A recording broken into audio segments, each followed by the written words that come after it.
যেমন ফুলতলি সাহেব কেবলার কাছে আসেন এক পাগল, 12 বছরের সালা পরা এক পাগল। উনার জবান থেকে আমি শুনেছি, বাবা শোনো, আমি সিলেটের জমিনে প্রথম জীবনে মাহফিল করতে আসি সাহেব কেবলার। আল্লাহ আমাকে বসিয়েছে অনেকগুলো প্রোগ্রাম আমি গুনাহগার করেছি। আমাকে অত্যন্ত মায়া করতেন, ভালোবাসতেন। আল্লাহ পাকের দরবারে শুকরিয়া আদায় করে অনেকবার উনার সঙ্গে আমার মুসলমান বুকটার সঙ্গে বুকটা লাগানোর সুযোগ হয়েছে, কদমবসি করার সুযোগ হয়েছে। আল্লাহ রাব্বুল আলামিন দয়া করে পাশে এরকম বসে থাকতেন, আমি আলোচনা করলাম, আলোচনা করেছি। প্রথম আমি যখন আসি জাফলংয়ের জমিনে, তখন 2000 সালে মুসলমান, গভীর মনোযোগ, 2000 সালে প্রথম আসি জাফলংয়ের জমিনে। তখন সাহেব কেবলা এমন একজন মহান পীর ছিল, যার কথাগুলো না শুনলে ভাই শুনে নেন। ওনার কদমের মধ্যে আসলেন একজন সালা পরা পাগল। ওনার ভাইয়েরা আমার ওনাকে ধরে নিয়ে আসলেন, ওনার ভাইয়েরা, ওনার বোনেরা, ওনার মা বাবা সবাই ধরে নিয়ে আসলেন, সিএনজি করেন। হুজুরের কদমে আসলেন। হুজুরের সামনে যখন গেলেন, সাহেব কেবলার সামনে যখন গেলেন, উনিও আসরের নামাজ পড়ে মসজিদ থেকে বাইরে হলেন। সাহেব কেবলার সামনে যখন এই পাগলটা গেলেন, এই পাগলটা দৌড়ায় যায়। পাগলের ভাই বলে, হুজুর, আমার এই ভাইজান লেখাপড়া করতে করতে এমএ পাস করার পর এক মহিলার প্রেমে পড়িয়া পাগল হয়ে গেছে 12 বছর। এই 12 বছর শুধু প্রেমিকাকে হারাইয়া এখন ল্যাংটা পাগল হয়ে গেছে। সালা পরায় রাখি, কাপড় পরলে ছিঁড়ে ফেলে, বাস্তা পরায় রাখছে সুন্দর করে। হুজুর বললেন, ওসমান সাহেব কেবলা, মুসলমান শুনে নাও। ফুলতলি সাহেব কেবলা মুখের দিকে তাকায় বলল, ওনার হাতের লাঠিখানা, ওনার হাতে যে লাঠিখানা ছিলেন, লাঠিখানা দিয়ে একটা খোঁচা মারলেন। প্রথম কয়, পাগল রে, পাগলামি করিস কেন, ভালো হয়ে যা। কয়, আমি বাবা ভালো হয়ে যা। কয়, আমি সাহেব কেবলা। কয়, কি তুই সাহেব কেবলা? কয়, হ আমি সাহেব কেবলা। জোরে জোরে চিল্লায় বলেন মারহাবা। উনি বললেন, আমি সাহেব কেবলা। তখন সাহেব কেবলার হাতের লাঠি দিয়া 2টা বাড়ি মারলেন। প্রথম যখন ওনার বাড়ি মারছে, এক বাড়িতে বলেন আপনি সাহেব কেবলা। প্রথমে এক বাড়ি যখন মুসলমান মারছে, দ্বিতীয় বাড়ি যখন মারছে, দ্বিতীয় বাড়িতে সঙ্গে সঙ্গে উনি পুরো সুস্থ হয়ে গেছে মুসলমান। সাহেব কেবলার পাতের লাঠির 2টা বাড়ি খাইয়া 12 বছরের পাগল ভালো হয়েছে। জোরে বলেন মারহাবা। আপনার মতো আমার মতো আল্লাহর ওলিগণ নয়। আল্লাহর ওলিগণের পাওয়ার দিছে আমার আল্লাহ। এই রব্বুল আলামিন এত পাওয়ার দিছে। আগে বললাম হাদিস শরীফের মধ্যে আছে আলা। আলা শব্দের অর্থ মুসলমান উপর, ইন্না মানে নিশ্চয়, আলা ইন্না উনাল্লাহি, আল্লাহর তরফ থেকে যারা ওলি হয় এর সাবধান করে ওলিদের বিষয়ে কথা বলতে যায় গো। আজকে আমরা সবাই ওলি আল্লাহদের বিরোধিতা করি রে মুসলমান। শুনে নাও, শুনে নাও, ওলিদের পক্ষে থাকলে নবীজির পক্ষে যা সহজ হয়ে যায়। এই দেশের মধ্যে যত ওলিয়া আকরাম আল্লাহর ওলি মাহবুব বান্দার আসলো গো, তার মধ্যে আমার মহান পীর খাজা বাবা সৈয়দ আল্লামা ফরিদপুরীর একটা কথা না বললে নাই। সামনে মহাপবিত্র বিশ্ব ওরস শরীফ 2026 10 তারিখ থেকে শুরু হবে। এই ওরস শরীফ হুজুর বললেন, যখন আপনারা মুসলমান বায়াত গ্রহণ করেছেন, যারা হুজুর বলতেন, বাবা আপনারা বায়াত গ্রহণ করেছেন, সপ্তাহে একবার আসবেন, না পারলে 15 দিন পরে একবার আসবেন, না পারলে 6 মাস 3 মাস একবার, 3 মাসে একবার আসবেন, না পারলে 6 মাসে, না পারলে বছরে একবার। বাবা মহাপবিত্র বিশ্ব শরীফ এটা কাজা করবেন না, কাজা করবেন না। কারণ মহান পীরের দরবারে ওরস শব্দের অর্থ হলো মেলা, ওরস শব্দের অর্থ হলো আশুক মাসুকের মিলন মেলা, ওরস শব্দের অর্থ হলো বাসর। যেমন বাসর করে দুলহান আর দুলানি থাকে রে, তদ্রুপ ওরস শব্দের অর্থ দুনিয়ার মধ্যে জীবিত মুর্দার সকলের মিলন মেলা হয় রে। সেই মিলন মেলা আগামী মুসলমান শনিবার শুরু হবে। আমার বাজানেরা গভীর মনোযোগ শুনে নাও। সেই মহান ওলির কয়টা কথা আমার কাছে এজাজুল ভাই বারবার বলছে, হুজুর ওই নৌকারানোর মধ্যে ওরস শরীফ কাজা করে ওরস শরীফের এই ঘটনাটা একটু বলবেন। এই জন্য আমি বলতে যাই, একটু কথা আমি আপনাদের শোনে আসি। আল্লাহ যেন বলার তৌফিক দান করে। জোরে জোরে চিল্লায় বলেন আমিন। এই বান্দারা যখন এই সিলেট থেকে ঢাকা হইয়া পদ্মা সেতু পার হয়ে চলে যান, একটা নদী বাদে আরিয়াল খা নদী। ও মুসলমান শোনো, এই আরিয়াল খা এক নদীর পরের মুসলমান একজন মুসলমান মাঝি ছিল, যিনি লোক পারাপার করতেন, তখন এই নৌকায় ছিল, নৌকায় পারাপার হতো মানুষ। উনি আমার দয়াল পীরের কাছে মুরিদ হয়েছিলেন। মুর্শিদ কেবলা বলতেন, বাবা জীবনে যদি নাও পারেন বছরে একটা উরুস শরীফ কাজা করবেন না, আসবেন দেখতে আসবেন বাবা। আজকে আমার জাকের ভাইয়েরা রে, নবীগঞ্জ থেকে যারা দরবারে যাও, যারা যেতে পারো না ভালো করে শুনে নাও, ভালো করে শুনে নাও। হুজুর বললেন, বলাপন ওই জাকের ভাই এই নদী পারাপার নৌকায় এত পরিমাণ প্যাসেঞ্জার আসলো, শনিবার শুক্রবার শনিবার রবিবার সোমবার প্রচুর পরিমাণ, তখন 1 আনা 2 আনা দিয়ে নদী পারাপার লাগতো। এত 2 টাকা 10 টাকা নয়, সীমিত পয়সা দিয়ে পার করা হতো। আমার দয়াল পীরের মুরিদ উনি চিন্তা করে সোমবারে যাব, সোমবারে এত পরিমাণ মানুষের চাপ আসলো, উনি যাইতে পারলেন না। মঙ্গলবার হলো, মঙ্গলবারও এত পরিমাণে চাপ হলো। উনি চিন্তা করছে মুসলমান, মঙ্গলবার বিকেল পর্যন্ত উনি মানুষ পারাপার করলেন। পারাপার করে 4টা দিন নদী পারাপার করে ক্লান্ত হয়ে গেলেন। উনি যাইয়া নৌকা ডুবাইয়া বাড়িতে যে ঘুমায় আসেন মুসলমান, শুনে নাও শুনে নাও। এবার সকালবেলা ঘুম থেকে উঠিয়া যখন আসছে ঘাটে আসিয়া নৌকা খুঁজতেছে, তখন আর নৌকা পায় না। উনি অনেক খোঁজাখুঁজি করলেন, কোন নৌকা পায় না। সব জায়গায় খোঁজ করলেন কিন্তু নৌকা পায় না।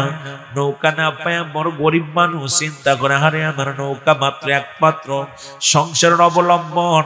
মুসলমান শুনে নাও, আমার ছেলে মেয়েদেরকে চালায় এই নৌকা বেয়ে যা হয়। এখন নৌকাটা যদি হারিয়ে যায় আমার কি উপায় হবে? এই চিন্তা করে আর কাঁদতে বলে, হারে দরবারও যাইতে পারলাম না, নৌকাও হারাই গেল, এখন কি করব? বসিয়া বসিয়া কাঁদতেছিল।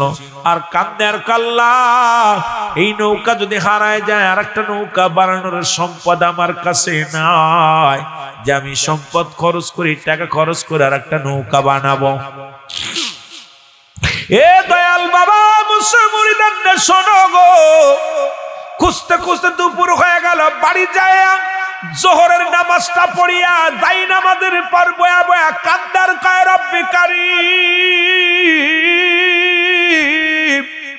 আমি গরিব মানুষ, আমার নৌকা যদি হারিয়ে যায় আর একটা নৌকার কিনার মতো পুঁজিও নাই, ছেলে মেয়েগুলো না খেয়ে থাকবে, একমাত্র সংসার চালানোর অবলম্বন হলো আমার নৌকাটা। এইটা বলিয়া কান্দিয়া কান্দিয়া মুসলমান যখন এই যাই না আমাদের পর চোখ দুটো বন্ধ হয়ে আসে, এমন সময় স্বপ্নের মধ্যে আমার দয়াল পীর মাথায় হাত বলিয়া দেয়া কয়, বাবা বাড়িতে থাকলাম, মহাপবিত্র বিশ্বর শরীফে আসলা না, আপন পীরকে দেখার জন্য আসলা না? জোরে জোরে বলেন মারহাবা। এর মুসলমান একটা দড়ি উঠিয়া রে পাঞ্জাবিটা গায়ের মধ্যে নিয়ে একটা দড়ি দরবার শরীফে, এক দড়ি মুসলমান এই আরিয়াল খাওয়া দিয়া বেন্না তুলি দিয়া আড়াআড়ি দিয়া দৌড়িয়া আটটুসি দরবারে চলে আসলেন। এসে দেখে দয়াল মুর্শিদ হুজুরার শরীফের মধ্যে বসে আছি। আমার বাবারা, আমার বন্ধুরা, আমার জাকের ভাই যাইয়া হুজুরের কদমে যাইয়া বললেন, হুজুর হুজুর। বলে, বাবা কি বলো, কি বলতে চাও বলো বাবা। বলো, হুজুর আমার নৌকা হারিয়ে গেছে, আমি গরিব মানুষ, হুজুর আমার নৌকাটা হারিয়ে গেছে। হুজুর বললেন, বাবা আপনি উরুস শরীফ কাজা করলেন কেন? বলো, হুজুর নৌকাটা আমার, আমি গরিব মানুষ, আমার নৌকাটা যদি হারিয়ে যায় কিনার মতো সম্বল আমার নাই, হুজুর দয়া করে মায়া করে আমার নৌকার খোঁজটা একটু করে দেন। হুজুর বললেন, বাবা আপনি আপনার নৌকা রাইছেন, আমার কাছে জিগান খুঁজে নেন গে, আমি কিরাম বলবো? কোথায় রাখছেন, কোন হালাতে রাখছেন আপনি জানেন, আমি কেমনে বলবো বাবা? কয় হুজুর একটু বলে দেন। কয় বাবা উরুস শরীফ কাজা করলেন, আমরা তো বাবা উরুস শরীফ কাজা করলেন, একটা দিন আপন পীরকে দেখার মন চাই নাই, একটা দিন কাশতে মন চাই নাই বাবা, এখন নৌকা রয়ে গেছে, ধরে আসছে না আমার কদমের মধ্যে। এবার মুরিদ ডাক দিয়ে বলে, চিন্তা করে আমার নৌকা হারায় গেছে, হুজুর কেমনে বুঝলো রে? আমি ওরস শরীফে আসি নাই, হুজুর কেমনে বুঝলো? আমি বললাম নৌকা হারাই গেছে। হুজুর বলে, বাবা কেন ওরস শরীফ কাজা করলেন? তার মানে আর বুঝতে বাকি নাই, যেহেতু আমি ওরস শরীফে আসি নাই, হুজুর ধরতে পারছে আমার নৌকা কোথায় আছে, হুজুর বলতে পারবে। জোরে জোরে চিল্লায় বলা যাবে না মারহাবা। হুজুর বললেন, বাবা শোনেন, দেখবেন নদীর ঘাটে যারা ছেলেরা গরুর ঘাস খাওয়ায়, ওদেরকে 20 টাকা দিয়ে, কয় টাকা? 20 টাকা দিয়ে, 20 টাকা, 20 টাকা কিছু দিয়ে ওদেরকে বলবেন নৌকা খুঁজে দিতে, ওরা খুঁজে দিবে। যান বাবা যান, আপনি যান, আপনি অনেক খুঁজেছেন। হুজুর ডুবুরি দিয়ে খুঁজেছি, নিজেও খুঁজেছি, তল্লাশ করেছি, পাই নাই। হুজুর বলেন, বাবা ওই নদীর চরে যারা খেলা করে, ছোট ছোট মাসুম বাচ্চাগুলো যারা গরু ছাগলের ঘাস খাওয়ায়, ওদেরকে 20 টাকা দিবেন মজা খাওয়ার জন্য, ওরা আপনার নৌকা খুঁজে দিবে। উনি যে বললেন, যা দেখে ছেলেরা ওই নদীর চরে ঘাস খাওয়ায়, গরু ছাগলের খেলা করে। ডাক দে জাকের ভাই, ডাক দে বলে, এ বাচ্চারা শোনো, এর গত 2 দিন হয়ে গেল আমার নৌকা হারিয়ে গেছে। এই জায়গা আমি লিখে রেখেছিলাম, ডুবায় রেখেছিলাম। তোমরা যদি আমার নৌকাটা একটু খুঁজে দিতে। কয় মুরব্বি, নৌকা আমি খুঁজে দিব, কিন্তু আমাদের 20 টাকা দেওয়া লাগবে। জোরে জোরে বলেন মারহাবা। কত? 20 টাকা। হুজুর কইছে 20 টাকা দিতিস, পোলা মানুষ চাই 20 টাকা, বেশি চাই না। হুজুর কো মুসলমান জাকের ভাই চিন্তা করে দল মুর্শিদ, তুমিও বললে বালকদের 20 টাকা দিলে খুঁজে দেবে, ওরাও চাইলো, তার মানে আর বুঝতে বাকি নাই আমার নৌকা হারাই নাই। উনি নিজে নামলেন পানির ভিতরে, নামলেন যে মুসলমান খুঁজে পাইলেন না। এবার বাচ্চাদের 20 টাকা দিয়া কয়, বাবা তোমরা খোঁজো। বাচ্চারা একটা ডুব দিছে আর নৌকার সন্ধান পেয়ে গেছে। জোরে বলেন মারহাবা। আর একটু জোরে জোরে চিল্লায় বলা যাবেন না মারহাবা। আল্লাহর নবী বলেন, হানজালার বিবি কি বলো? বলো হুজুর, মধু পূর্ণিমার রাত আমাদের বাসর হলো, এমন সময় একটা আওয়াজ কানে এসে লাগলো, নবী নাই, নবী নাই। তখন হানজালা তার তরবারিটা নিয়ে ঘর থেকে বাইর হয়ে গেল। ইয়া রাসূলুল্লাহ, ইয়া হাবিবাল্লাহ, আমি পিছন থেকে অনেক ঠেকানোর চেষ্টা করেছিলাম, বলেছিলাম স্বামীরে আমি কূপ থেকে পানি এনে আপনাকে গোসল করাই দিই, যেহেতু আপনার উপরে গোসল ফরজ। সেদিন আমার স্বামী বলেছিল, বিবি রে, আমার নবী যদি না থাকেন দুনিয়া, আমি কার জন্য গোসল করব, কার জন্য ইসলামের বিধান মানব রে বিবি? আমার নবী যদি দুনিয়ার মধ্যে না থাকে রে। ইয়া রাসূলুল্লাহ, ইয়া হাবিবাল্লাহ, আমার স্বামী আমার সঙ্গে মিলন হয়েছে, সুতরাং এই অবস্থায় মারা গেছে, আমার স্বামীর উপরে গোসল ফরজ হয়ে গেছে। জোরে বলো মারহাবা। আমার স্বামীর উপরে গোসল ফরজ হয়ে গেছে।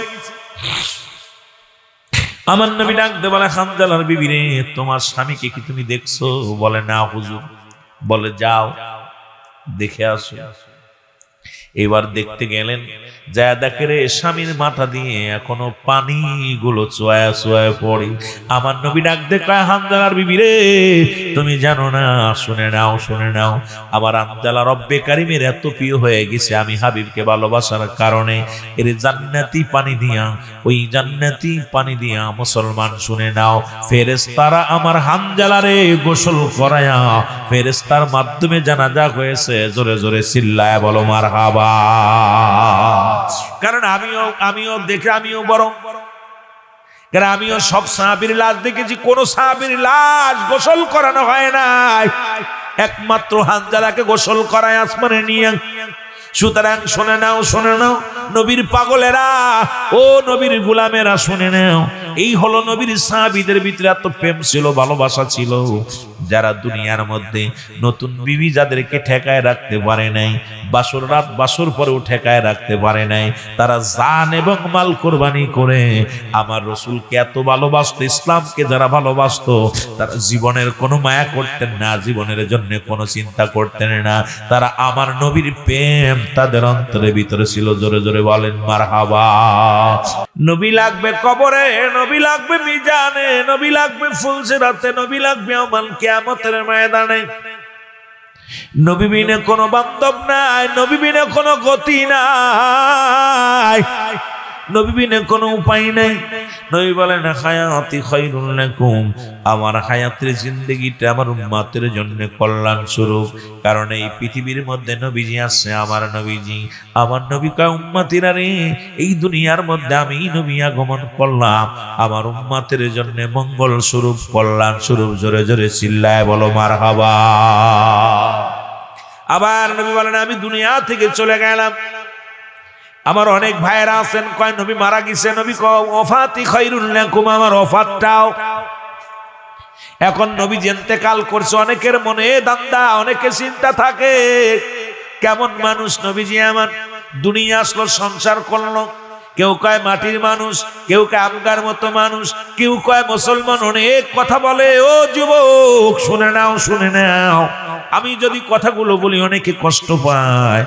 যদি নিজের বিবিকে, হালাল বিবিকে যদি মায়ের সঙ্গে তুলনা করা হয় যে এই মার মতো তোমার চেহারা আমার মায়ের মতো, ওই বিবির সঙ্গে মেলামেশা করা হারাম, ওই বিবিকে সঙ্গে সঙ্গে তালাক দিতে হবে, বিবির সঙ্গে আর ঘর করা যাবে না। তদ্রূপ নবী আমার নবী যদি কোনো ব্যক্তি বলে ফেলে নবী আমগার মতো মানুষ, ওর ঈমান থাকবে না, সঙ্গে সঙ্গে ঈমান চলে যাবে। কারণ নবীও মানুষ, আমরাও মানুষ। নবীরা হলো গুনাহ থেকে মুক্ত, আমরা গুনাহে যুক্ত। জোরে বলেন ঠিক কিনা? নবীরা হলো গুনাহ থেকে যুক্ত, আমরা গুনাহে যুক্ত। নবীরা হলো গুনাহ থেকে মুক্ত, নবীরা হলো মাসুমের মাসুম, আমরা হলাম গুনাহমার্কা মানুষ। এখন গুনাহমার্কা মানুষগুলো যদি হয়ে বলে নবী আমগার মতো মানুষ, নবী কও মুসলমান শুনে নাও, ও মায়াতি খায়রুল লাকুম, নবী কও উম্মতিরা রে, এই দুনিয়ার ভিতর থেকে আমি নবী বিদায় নিয়ে গেলাম, এটাও আমার উম্মতের জন্য কল্যাণ স্বরূপ। জোরে বলেন মারহাবা। আর একটু জোরে চিল্লায় বলেন মারহাবা।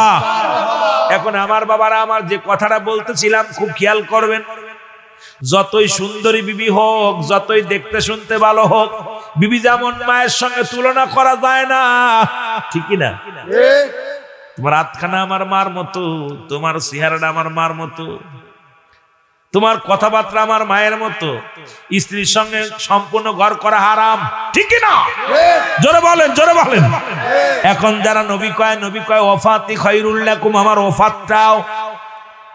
আমার নবী কয় মুসলমান শুনে নাও, শুনে নাও, রাসূল বলেন, কেমন বলতেছেন? আমার নবীজি বলতেছেন এই দুনিয়ার মধ্যে আগমন করলাম, এই আমি দুনিয়ার মধ্যে আগমনটা আমার উম্মতের জন্য কল্যাণ স্বরূপ।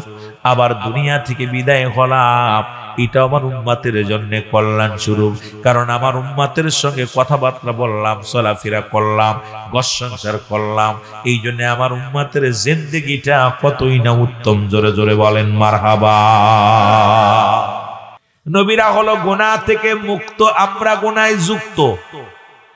রাসূল পাক সাল্লাল্লাহু আলাইহি ওয়াসাল্লাম এই যুদ্ধে গেলেন, যখন মাথা ফেটে গেলেন রাসূল পাক সাল্লাল্লাহু আলাইহি ওয়াসাল্লামের, খুব খেয়াল, রাসূলের মাথা যখন ফেটে গেলেন, সাহাবীরা দৌড়ে এসে রাসূলের চারিপাশে ঘিরে দাঁড়ায়া দাঁড়ায়া কাঁদতে লাগলেন।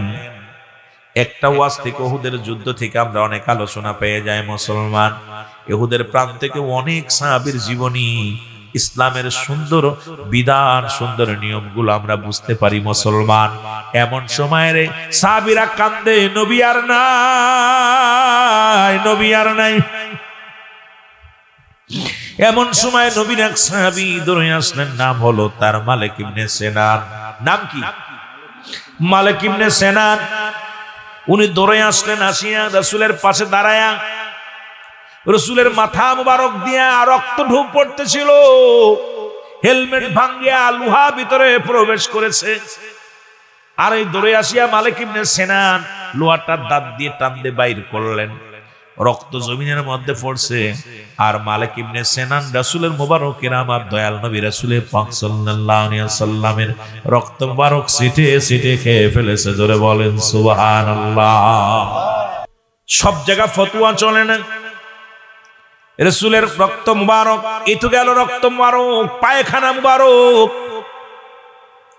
রাসূল পাক সাল্লাল্লাহু আলাইহি ওয়াসাল্লাম পায়খানা করলেন, মারহাবা বলেন, আরো জোরে। পায়খানা করছে, আড়াল করে একটা পাথর আড়াল করে রহমতের নবী রাহমাতুল লিল আলামিন পায়খানা মুবারক করলেন। আম্মা জান আয়েশা সিদ্দিকা রাসূলুল্লাহর পায়খানা মুবারক খুঁজতে লাগলেন। এমন ভাবে খুঁজতেছিলেন, গা দিয়ে ঘাম দরদর করে ছড়তেছিলেন। জমিন দেখে মাজানের গা দিয়ে ঘাম ঝরে। জমিন বলে, আল্লাহ আমাকে একটু জবান খোলায় দাও, কারণ নবীর বিবির সঙ্গে একটু কথা বলতে চাই, কারণ কষ্ট হচ্ছে অনেক খুঁজতে। পাথরে পাথরে আঘাত করে, পাথরে পাথরে ঠোকা দিয়ে বাতি জ্বালায় আর দেখে নবী পায়খানা করলো কোথায়, পায়খানা করলো কোথায়। জমিনের জবান খুলে গেছে। জমিন ডাক দে বলে, আম্মা জান আপনি কি খোঁজেন? জমিন ডাক দে বলে, আম্মা জান আপনি কি খোঁজেন? কয়, জমিন রে, এই মাত্র আমার নবী পায়খানা করে গেল। আমার নবীর পায়খানা কোথায় গেল? সুবহানাল্লাহ, আরো জোরে।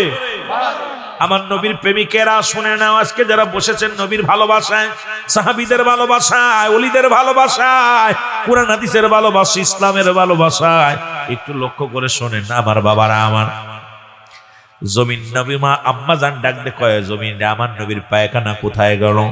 জমিন বলে, আম্মা জান যেদিন থেকে আমাদের আল্লাহ জমিন বানাইছে সেদিন থেকে অপেক্ষা আছি।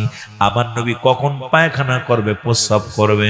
আমার নবী যখন পায়খানা করেছে আমরা জমিন হা করে খেয়ে ফেলেছি। জোরে বলেন সুবহানাল্লাহ। আর একটু জোরে বলবেন না? জমিন কি করছে? খেয়ে ফেলেছে, খেয়ে ফেলেছে। যে সমস্ত মৌলবীরা কয় নবী আমগার মতো মানুষ, যে সমস্ত আলেমরা কয় নবী আমগার মতো মানুষ, এই মৌলবী পায়খানা করলে কুত্তায় খায় না, আর আমার নবীর পায়খানা জমিন পায় না। এখন এই মানুষটা যদি কয় নবী আমগার মতো মানুষ, ওর মতো বেকুব, ওর মতো বিয়াদব, ওর মতো ভণ্ড প্রতারক আর দুনিয়ার মধ্যে কেউ নাই। জোরে বলেন ঠিক কিনা? নবী বলে, সাহাবীরা রে তাড়াতাড়ি খোঁজ নাও, কারণ আমার হানজালার লাশখানা কাফের বেঈমানেরা, কাফেররা হয়তো গুম করে ফেলেছে, না এখান থেকে সরিয়ে ফেলেছে। তাড়াতাড়ি খবর নাও, তাড়াতাড়ি খোঁজ নাও। সমস্ত জায়গা খোঁজাখুঁজি করলো, নবীজিও খোঁজে, সাহাবীরাও খোঁজে। নবীজি বলেন, তোমরা তাড়াতাড়ি খোঁজো, হানজালার লাশ মুবারক খোঁজো। কেউ পায় না। হঠাৎ রাসূলুল্লাহ উপর দিকে তাকাইলেন। উপর দিকে তাকায় দেখে সাত আসমানের জমিন, মুসলমান শোনো, সাত আসমান জমিন সব খোলা রয়েছে।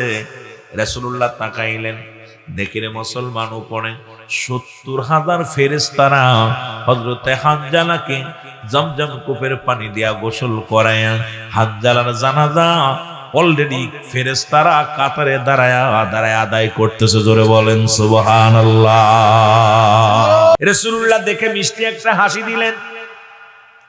সাহাবীরা বলে, ইয়া রাসূলুল্লাহ, ইয়া হাবিবাল্লাহ, আপনি যেই আক্রান্ত, আপনার মাথা ফেটে গেছে উহুদের যুদ্ধে, আপনি নবী গো আমির হামজার জন্য এত কান্না করলেন, আপনার চোখের পানি হঠাৎ করে আপনার হাসির রহস্যটা কি নবী গো?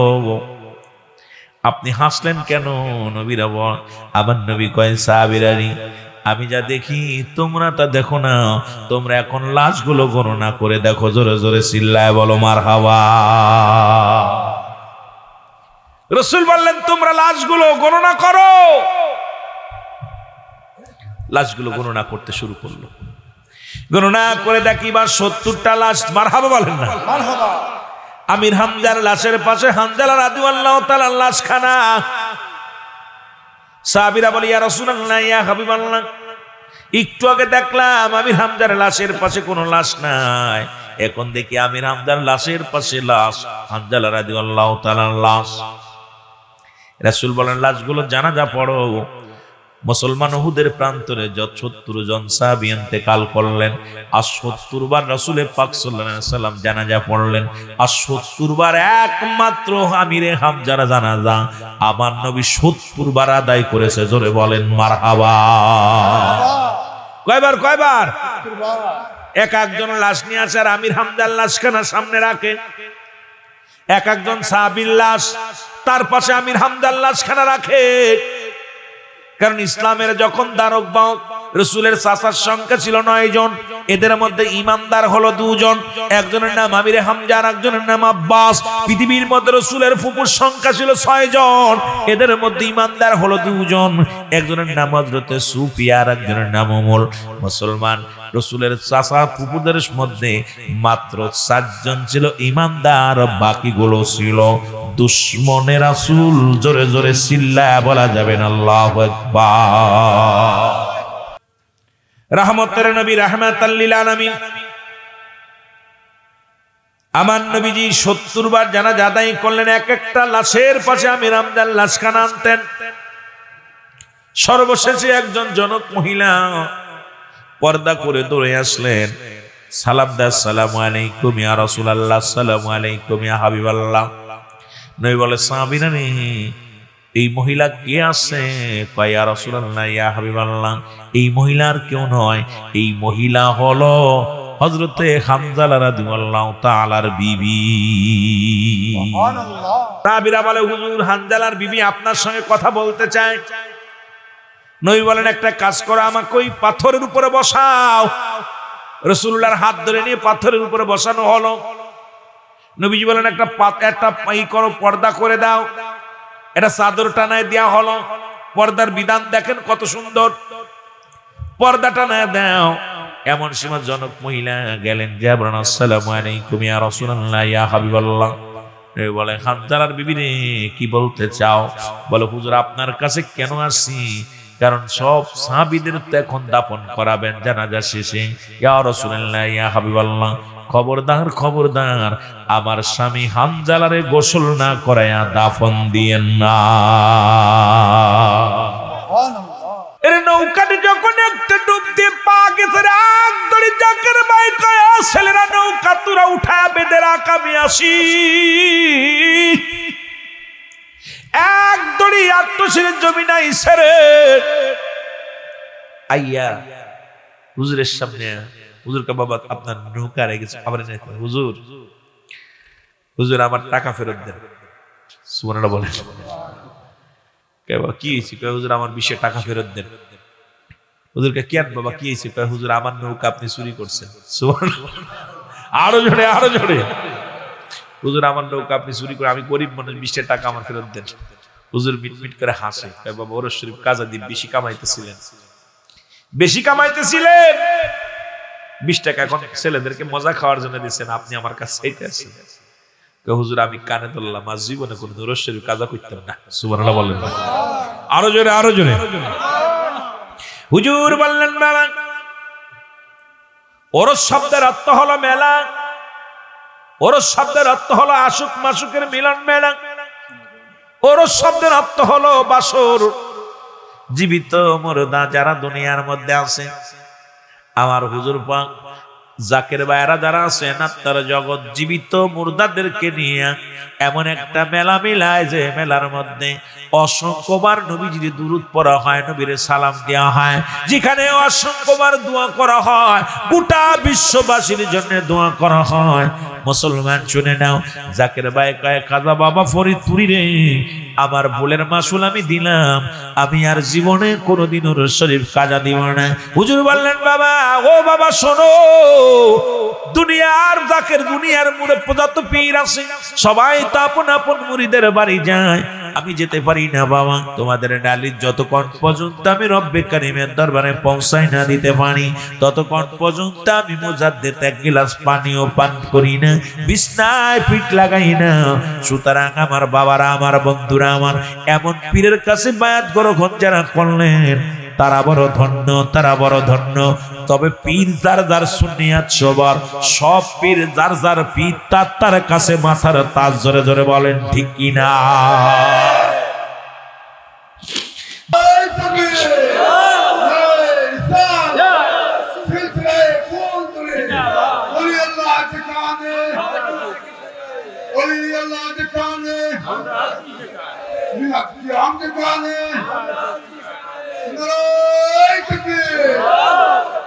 বাইরে আরো বিস্তারিত বলছিল, আমার মনে নাই কথাগুলো, যেহেতু আমি বলতে গেলে অনেক সময় ভুল হয়ে যেতে পারে, ভুল এলোমেলো হলে আমার গুনাহগার হয়ে যাবে। ওনার থেকে আমার কথাটা শোনা, যে এই পাগলটা আসলো, উনি এরকম ওয়াজ করে মুনাজাতের আগে এরকম কথা বলতেছিলেন, আমি পাশে বসে আছি। হুজুর এই কথাগুলো বললেন যে পাগলটা বড়। এখান থেকে আমরা প্রমাণ পাই, দেখবেন দাড়ি টুপি জুব্বা লাগায়াও তারপর ইসলামের ক্ষতি করতেছে। কেন করতেছে? একটা কারণ হলো রাসূলুল্লাহ চাচার সংখ্যা ছিল কয়জন? জোরে বলেন না কয়জন? জোরে চিল্লায় বলেন 9 জন। কয়জন? 9 জন। নবীর বাবাকে দিয়া মোট 10 জন। আব্দুল মুতালিবের ছেলে মেয়ের সংখ্যা ছিল মোট হলো 16 জন। কয়জন? 16 জনের মধ্যে 4 জন হলো ইমানদার। কয়জন? 4 জন ইমানদার। আর বাকি কয়জন? কথা কয় না। এই 7 আর 4 কত? 12 জন। এরা 7 আর 4 11 জন ছিল দুশমনের রাসূল। আর নবীর তার আব্বা তো আব্দুল্লাহ, সে তো আগেই ইমানদার। জোরে বলেন না মারহাবা। আর একটু জোরে বলেন না মারহাবা। এদের মধ্যে মুসলমান হয়েছিল রাসূলের পক্ষে ছিল 2 জন। একজনের নাম হলো আমিরে হামজা, আরেকজনের নাম হলো আব্বাস। এই জন্য দাড়ি টুপি জুব্বা দেখে ভুলে যাওয়া যাবে না। কথা বলছেন? একদম দেখবেন যার ভিতরে রাসূল নাই, যার ভিতরে নবী নাই, এই ব্যক্তি কখনো ইসলামের ধারক বাহক হতে পারে না। জোরে বলেন ঠিক কিনা? আমার ভাইয়েরা, আমার বন্ধুরা, আমার নবী প্রেম সুধা পান কর সবে মনবে ধনা যত না জুরাইবে। বল নবী প্রেম সুধা পান কর সবে নবী পদবিনে বাবস। এই দুনিয়ার মুসলমান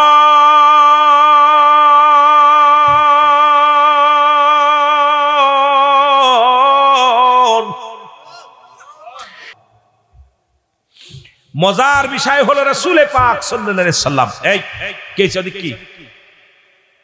এই সব এদিকে আসো।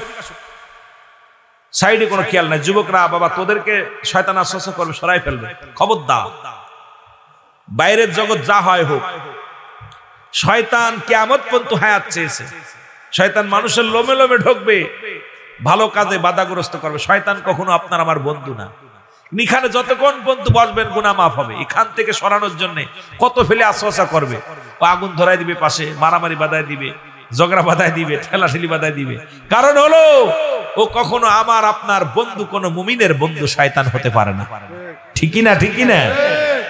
সুতরাং এখানে বসে থাকবেন গুনাহ মাফের আশায়, বয়া থাকবেন আল্লাহর কাছে, কানবেন আল্লাহ আমাদের গুনাহ যেন আল্লাহ পাক মাফ করে দেয়। জোরে বলুন আমিন।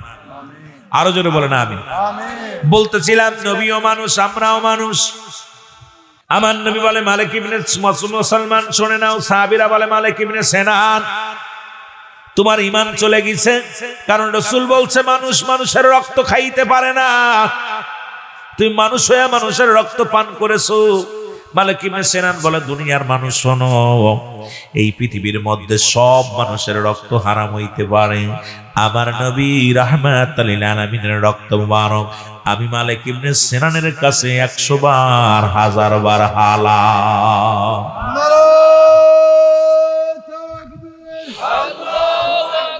নারায়ে রিসালাত ইয়া রাসূলুল্লাহ, আহলে সুন্নাত ওয়াল জামাত, নূর নবীজি যেখানে, নূর নবীজির শত্রুরা, বাঁচাও ঈমান, বাঁচাও দেশ, সাইতালামের তলোয়ার, নারায়ে তাকবীর। খুব খেয়াল, যদিও আমি আজকে শুরুতে এইগুলো কথাগুলো বলতে গেলে সময় লাগবে, অনেক সময়, তরিকাতের কিছু কথা বলা লাগবে, কিন্তু আমি যে কথাগুলো বলি খুব খেয়াল করবেন। মালিক ইবনে সিনান বলতেছে নবীর সাহাবীরা পৃথিবীর সব মানুষের কাছে হারাম হইতে পারে, আমি মালিক ইবনে সিনানের কাছে হালাল। সুবহানাল্লাহ বলেন। রাসূল পাক সাল্লাল্লাহু আলাইহি সাল্লাম হুঁশ ফিরে পেলেন। হুঁশ ফিরে পাওয়ার পর নবীজিকে বলে ইয়া রাসূলুল্লাহ, মালিক ইবনে সিনানের ঈমান গেছে গা। কই কি হইছে হুজুর, রক্ত খাইতে পারে মানুষ? কয় না, রক্ত খাওয়া হারাম। মালিক ইবনে সিনান ইয়া রাসূলুল্লাহ, ইয়া হাবিবাল্লাহ, আপনি বললেন মানুষ মানুষের রক্ত খাইতে পারে না, অথচ মালিক ইবনে সিনান তো আপনার রক্ত পান করেছে। আমার নবী ডাকতে বলে মালিক, বলে ইয়া রাসূলুল্লাহ ইয়া হাবিবাল্লাহ, ও মালিক ইবনে সিনান তুমি কি জানো না মানুষের রক্ত হারাম? বলে হুজুর পৃথিবীর সব মানুষের কাছে হারাম হইতে পারে, কিন্তু আমার নবীজির রক্ত মুবারক আমি মালিক ইবনে সিনানের কাছে 100 বার 1000 বার হালাল।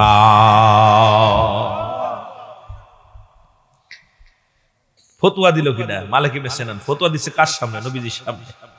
কথা খুব খেয়াল, রাসূলুল্লাহ নিজে বলছে হারাম, মালিক ইবনে সিনান বলে হুজুর আমার কাছে হালাল।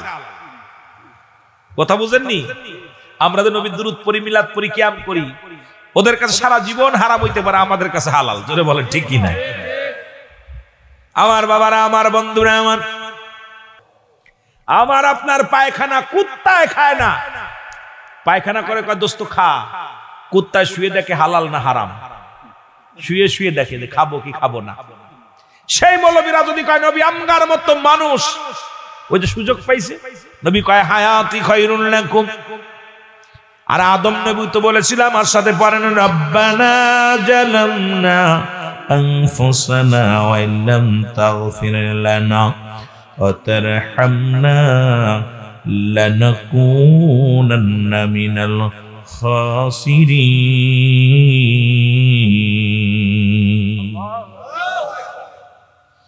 এখন আলেমরা খুব খেয়াল করবেন, আদম আলাইহিস সালাম কাল্লা আমি জালিমদের অন্তর্ভুক্ত হয়ে গেছি, আমারে মাফ করে দাও। মানুষে মানুষে বেশ কম আছে, মানুষে মানুষে বেশ কম আছে না? কথা বলেন না? শহরে শহর, নবীগঞ্জ শহর, হবিগঞ্জ শহর। নবীগঞ্জ হলো থানা শহর, হবিগঞ্জ হলো জেলা শহর। পার্থক্য আছে? এই কথা বলেন না কেন? দুটাই শহর, ওই শহর আর এই শহর, শহর হলেই হবে? কথা কয় না? ঢাকা শহর শহর, হবিগঞ্জ শহর শহর, পার্থক্য আছে না? আছে। রাজধানী শহর আর জেলারু শহর, পার্থক্য আছে? কথা কয় না? আপনাদের মসজিদের ইমাম আর নবীগঞ্জ জেলাওয়ারি, নবীগঞ্জের যে থানাওয়ারি যে ইমাম, ওই ইমাম ওই ইমাম, আপনাদের ওই ইমাম ইমাম, দুইজনই ইমাম, কিন্তু পার্থক্য আছে? অবশ্যই আছে। কারণ ওই মসজিদ আর এই মসজিদের প্রিন্সিপাল, শত শত প্রিন্সিপাল, ঢাকা বিশ্ববিদ্যালয়ের প্রিন্সিপাল আর নবীগঞ্জ কলেজের প্রিন্সিপাল এক। কথা কয় না? প্রিন্সিপাল এক, কিন্তু পাওয়ার পদ এক, কিন্তু পাওয়ার বেশ কম। জোরে বলেন ঠিক কিনা? তদ্রূপ নবী আমগার মতো, কিন্তু আমার মতো আপনার মতো না। জোরে বলেন ঠিক কিনা? ওই যে নবী বলছে একটা সুযোগ পাইছে, নবী কইছে হায়াতি খায়রুল লাকুম ওয়াফাতি খায়রুল লাকুম ওয়া মামায়াতি খায়রুল লাকুম। এই যে কপাল পুরারা পাইছে, নবীজি নিজে বলে গেছে যে আমি তোমাদের মধ্যে আসছি, তোমাদের জীবন ধন্য, তোমাদের সাথে সংসার করলাম, ঘর দরজা করলাম, তোমরা যেমনি করো এমনি আমি করেছি, যেমনি চলাফেরা করো এমনি আমি করেছি। এখন নবী নিজেই বলছে আমি তোমাদের সাথে কথাবার্তা বলছি, কারণ বন্ধু বলে আমি আপনাদের সামনে আইছি, এখন আমি আপনাদের সাথে গল্প করতে বলতে রুহুল আমিন আর আমি একই। রুহুল আমিন এসে ওয়াজ করতে, তুমি করো ওয়াজ, তুমিও করবা। বক্তা তো এখানে 4 জন ছিল, 4 জন 4টা ক্যাটাগরি। জোরে বলেন ঠিক কিনা? যে বক্তাগুলো ওয়াজ করছে এক একজন এক এক ক্যাটাগরি। জোরে বলেন ঠিক কিনা? বক্তায় বক্তায় বেশ কম আছে, কেউ আমার সাথে বেশি জানে, কেউ আমার সাথে কম জানে, কেউ আমার সাথে অনেক বেশি জানে। জোরে বলেন ঠিক কিনা? সব রব্বুল আলামিন এত বুঝানোর পরে শুধু মুসলমান শুনে নাও, শুনে নাও, রাসূলুল্লাহ গভীর রাত্রে প্রস্রাব মোবারক করে রাসূল উম্মে আইমানকে ডাক দে, বল উম্মে আইমান প্রস্রাবটা রেখে দাও। মারহাবা বলেন না? আজকে নবীগঞ্জ বাসীকে কিছু জান, জোরে জোরে চিল্লায় বল আল্লাহু আকবার। যার যার সন্দেহ হয় তারা একটু হাত তোলো। সন্দেহ হয় তুমি এমন করে যাইবা সেরে মুর্শিদ জানা ছিল না। যারা আপন পীরকে হারাইছেন মুসলমান শুনে নাও, পীর মুরিদের কথা বলতে গেলে বড় কষ্ট হয় রে।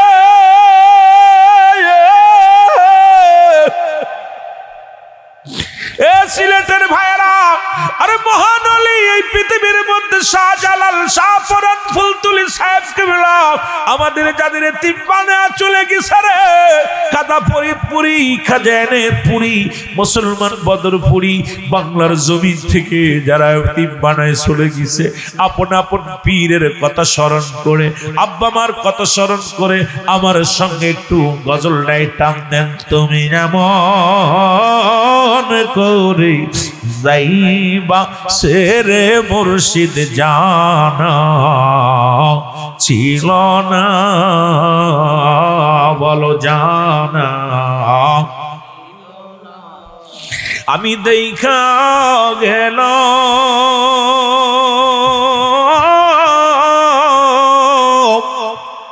নূরের ছবি, আমি দেখা গেল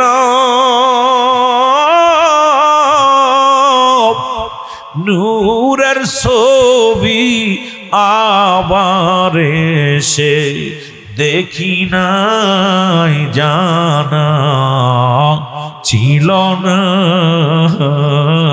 আমার জানা। সবাই মহব্বতে যাদের আব্বা নাই মা নাই আপন পীর নাই হারায় ফেলেছেন, সবাই বলেন তুমি এমন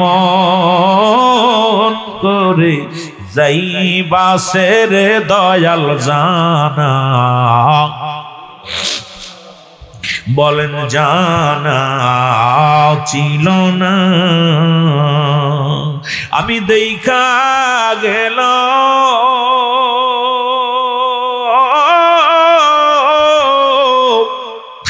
নূরের ছবি, আমি দেখা গেল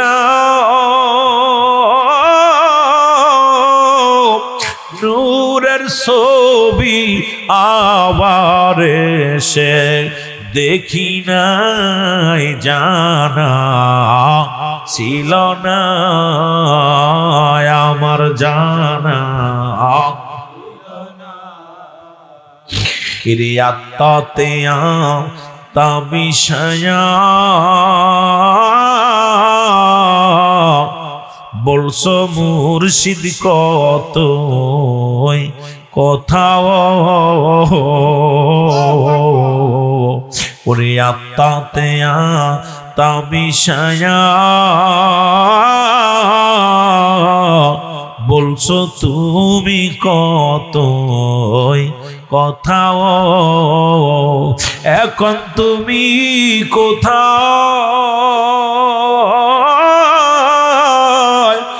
আমি কোথায়, এখন তুমি কোথায় আমি কোথায়, কেউ তো কারু দেখি না জানা। আরো জোরে বলেন জানা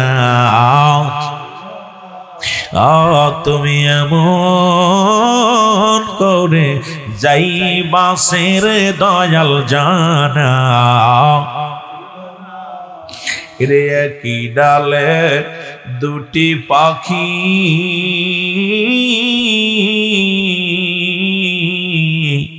কতই করছো ডাকা ডাকিও, বলেন কি ডালে দুটি পাখি কত করছো ডাকা, এখন তুমি কোথায়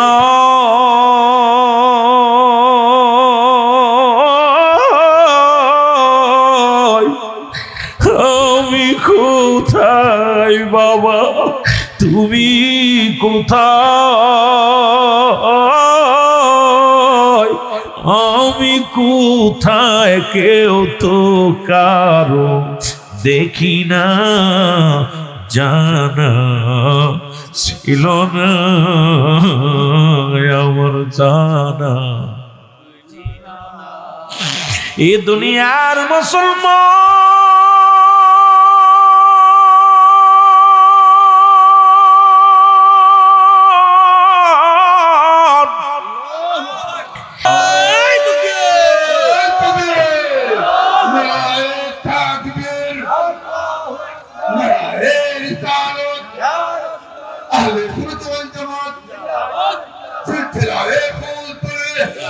ও মুর্শিদ দাঁড়াও আমার সামনে জনমের মতো দেখব দুনয়নে মুর্শিদ দাঁড়াও আমার সামনে মুর্শিদ দাঁড়াও আমার জনমের মতো দেখব দুনয়নে বলো জনমের মতো একটু মহব্বতে আবেগ নিয়ে বলেন মুর্শিদের সনে আলোচনা হচ্ছে রে মুসলমান ওলি আল্লাহদের সনে আলোচনা সবসময় করতে পারি না যদিও সময় পায় তবু করার সুযোগ হয় না একটু মহব্বতে তরিকাপন্থী ভাইরা বলেন মুর্শিদ দাঁড়াও আমার সবরে বাবা দাঁড়াও আমার জনমের মতো দেখব দুনয়নে আমি জনমের মতো ও মুর্শিদ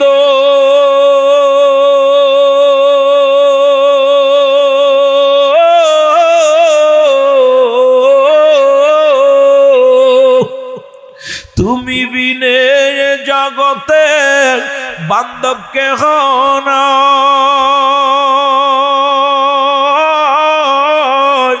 তোমার চরণে গো দয়াল জন পাই আমি গোঠাই তোমার চরণে গো মুর্শিদ পাই জন একটু ঠাই মুর্শিদ দাঁড়াও আমার সামনে বাবা আমার জন্মের মতো দেখব দুনয়নে আমি জন্মের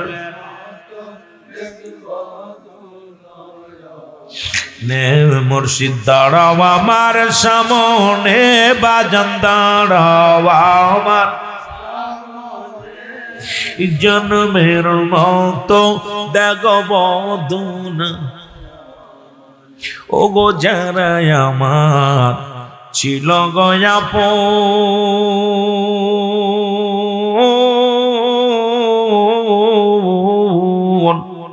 মুর্শিদ চাঁদে কেদে কেদে পরাইবে কাফন তারা কেদে কেদে মুর্শিদ চাঁদে পরাবে কাফন মুর্শিদ দাঁড়াও আমার সামনে বাবা দাঁড়াও আমার জন্মের মতো আরো যদি বলেন জন্মের মতো দেখব ও মুর্শিদ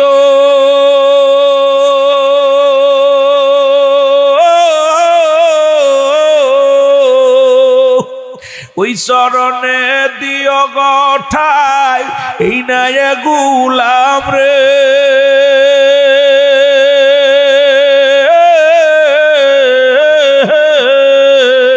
পাইলে তোমার চরণ দুলি মুর্শিদ পাইলে তোমার চরণ দুলি ধন্য এই না জীবনে জন্মের মতো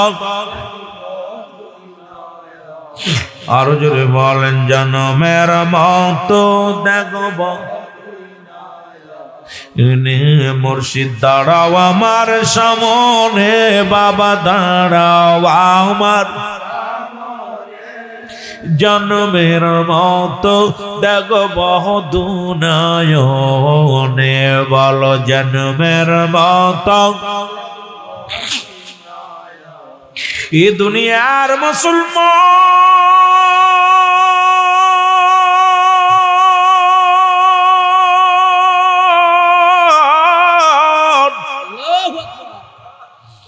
ওরে আটরশিতে ফুটছে গোলাপ ফুল বলো আটরশিতে ফুটছে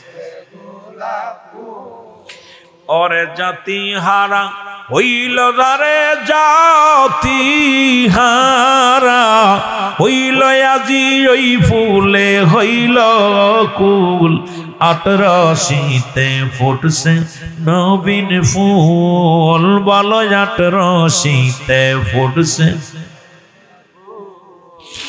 লাইলাহার কালেমা মুখে ওর আল্লাহ নামে সদায় চলে ওর লাইলাহার কালেমা মুখে ওগো আল্লাহর নামে সদায় চলে গোর না দেখিলে জাকের বাইবুন না দেখিলে আশেক বাইবুন করবি রে ভুল আটরশিতে ফুটছে গোলাপ ফুল আর আটরশিতে এ দুনিয়ার মুসলমান